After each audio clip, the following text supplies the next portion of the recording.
I've read a lot of books on creativity, and Big Magic by Elizabeth Gilbert is my absolute favorite. Here are 5 lessons and takeaways from that book that have changed the way that I make music. By the way, number 3 and number 5 are the absolute life changers, so make sure you stick around for those.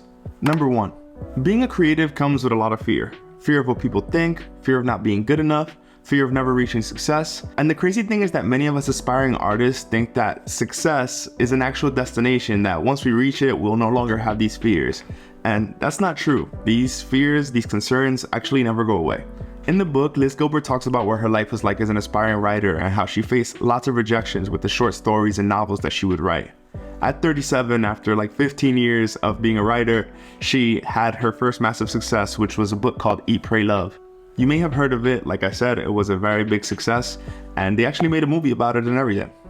And after the success of Eat, Pray, Love, Liz Gilbert says she surprisingly still had many of those fears that she had early on in her career. Aren't you afraid you're never going to be able to top that? Aren't you afraid you're going to keep writing for your whole life and you're never again going to create a book that anybody in the world cares about at all? She was still in fear of what people would think of her future books. She was in fear of thinking she wasn't good enough to ever write a book that was better than Eat, Pray, Love. She was in fear that she would never top the success of Eat, Pray, Love. And so with that in mind, I feel like so many of us think that once we create a song or once we create an album that gets 1 million plays, 10 million plays, like, okay, I made it, like I'm good once that happens.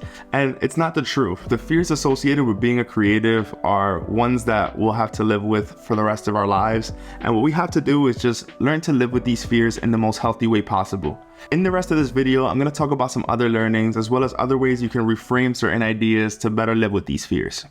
Number 2 is perfectionism. Perfectionism is what she calls fear in fancy shoes. And the thing about perfectionism, she says, that makes it really interesting is that it disguises itself as a virtue. People who are perfectionists wear it as a badge of honor, as if it signals like high taste or like super high standards. And the truth is that really what perfectionism does is that it blocks a lot of people from completing their work, and worse, many times it blocks people from ever even starting. I always say that perfectionism is just fear in high heels and a mink coat, pretending to be fancy, like, oh, hello, or like a sort of a mustache and but it's a disguise. It's just terror. Perfectionists often decide pretty early on in the process that their work will never be good enough, and because of that, they never start in the first place. And the obvious truth here is that there is no such thing as perfect. Nothing is ever beyond critique. Someone will always find something bad to say about what you create. There's a line that she uses in her book, done is better than good, which reminds me a lot of something that Casey Neistat, the YouTube vlogger, says, done is better than perfect, which I deeply agree with. Another YouTuber, Marques Brownlee, aka MKBHD, also says that it's okay for there to be a gap between the things you like and your taste and the things that you create. Naturally, what'll happen is as you continue creating, as you put in the reps, that gap between what you like and the things you create will slowly close. And it may never get to 0. It could eventually. Maybe you'll make something that's literally right there, but it's normal for there to always be a gap. And so if you feel that way, that's okay. Keep working. Number 3 is one of my favorites, which is about taking feedback and critique. Liz Gilbert says that the only sane way to create is by recognizing the reality that the reaction to your art does not belong to you. And she tells a pretty awesome story to go along with it, which has stuck in my mind forever. As an aspiring writer in her 20s, Liz Gilbert used to send her short stories to editors at publishing companies with the hope that they might like the story and eventually publish them. She says that most of the time she would just get rejection after rejection after rejection. So for almost 6 years, every single day I had nothing but rejection letters waiting for me in my mailbox. And there was one time that she sent one of her short stories to an editor that she really admired, and she was surprised to get a rejection, but also with a nice little note. And the short note said something along the lines of, I really enjoyed the story, I think it has a lot of potential, however, I didn't really like the ending. And I'm sure that if you're an artist or producer, you've probably had a million experiences just like this with like playlists and blogs. But what was really cool about Liz Gilbert's story is that several years later, once she has a little bit more acclaim and she's more popular, she gets an agent, and the agent's job is to pitch her stories to these publishing companies. So now she doesn't have to do it herself. And one day the agent calls Liz Gilbert and says, hey, I was able to get your story published. And she's like, oh, awesome. Like, what editor selected it? And to her surprise, it was the same editor who had reviewed the story years earlier and didn't like the ending and chose not to publish it at that time. And so Liz Gilbert gets on a call with the editor, and the editor says, hey, yeah, I really enjoyed the story. And Liz naturally asked like, oh, what did you think about the ending? And she was like, I thought the ending was perfect. I loved it. And Liz Gilbert says there's obviously two ways to look at this. There's the way that kind of sometimes I feel inclined to like, oh wow, like now I have a little bit more clout, so you know, you're able to kind of look at the story differently. But the second way is that no isn't always no, and art connects with us differently depending on where we are in our lives.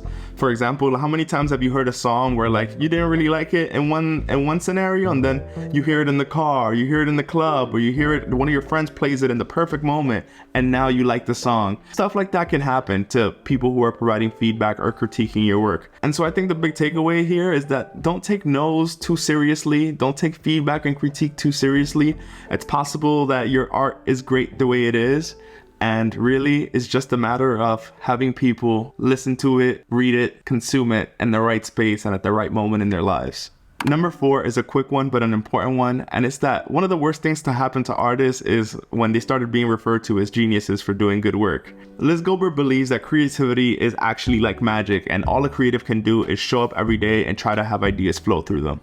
If a good idea comes to you, try to take advantage and try to deliver on it as soon as possible if it's an idea you actually want to execute, because if not, she believes an idea can literally leave you and go to the next person. And she has a bunch of stories where she thinks this has happened in her life, where she has an idea and has all these details, and eventually she doesn't act on it and sees someone else execute an idea that is really, really similar to hers. And she believes like in a magical way, the idea goes from her to another person if she doesn't have the time or doesn't have the interest in executing on it. And I know a lot of us have felt that way. Like, you know, I always thought about doing that and I didn't do it. And now look, now they're doing it. So I think it's an interesting way to think about things. And one of the most important pieces of this for me is just the act of showing every day. That's the thing that we can control. Like, show up every day, hit the studio, try to make beats, write songs, whatever. Like that's what you can control. Everything else, like the genius part of it, like it could hit you one day, it could not hit you one day. It is what it is. All we can do is show up. And going along with that point, the process of you making the best song you've ever made is probably going to be very similar to the process of you making the worst songs you've ever made. So just show up and you might get lucky. Takeaway number 5, like I said, is one of my favorites, and it's don't burden your creativity or art with having to make you money. She says, I've seen artists drive themselves broke and crazy because of this insistence that they are not legitimate creators unless they can exclusively live off their creativity.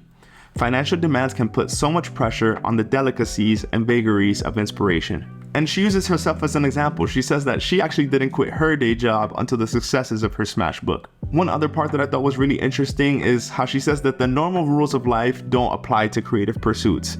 For example, in a normal life, if you're good at something and you work hard at it, the chance that you're going to succeed at it is pretty high. Like if you want to be a doctor, you want to be a lawyer, and you go to school and you work hard at it, and you're a good enough student to get through the schooling, you can definitely get to be a doctor or a lawyer if that's what you want to be. However, the same does not apply for creative pursuits. She says that conventional success in the creative space depends on 3 factors: talent, luck, and discipline. And 2 of these things are not under our control. And even the thing that is under your control, which is the hard work, does not guarantee success in the realm of creativity. And because of this, she thinks creatives should all reconsider their definition of success. What she thinks is the best approach is devotional discipline. Devotional discipline is doing it because you love it, regardless of the results. And to drive this point home, she tells a quick story of a musician whose sister asked him, what happens if you never get anything out of this? What happens if you pursue your passion forever, but success never comes? How will you feel then, having wasted your life for nothing? And the musician responded, if you can't see what I'm already getting out of this, then I'll never be able to explain it to you. Thanks for watching, guys. If you want to read Big Magic, I'm going to put a link in the description so you can pick it up from Amazon. Also, as usual, make sure you give the video a like and subscribe for more. Peace out.